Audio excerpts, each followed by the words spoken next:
কিসের টোল? দেন কি দিমু? টোল। কিসের টোল? পৌরসভার টোল। আমি এত বছর ধরে গাড়ি চালাই, আজ পর্যন্ত তো টোল দেওয়া লাগলো না। কিসের টোল?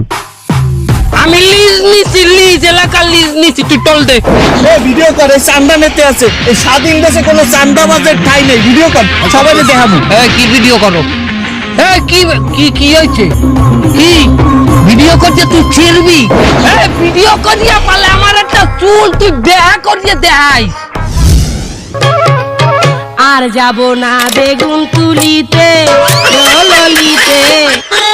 এই যে সাংবাদিক ভাইরা, আপনারা ভাইরাল ভিডিওতে যেমনটা দেখেছেন, আমরা কিন্তু তার একটা চুলও বাঁকা করিনি। আমরা তারাই বাঁকা করে বলাইছি।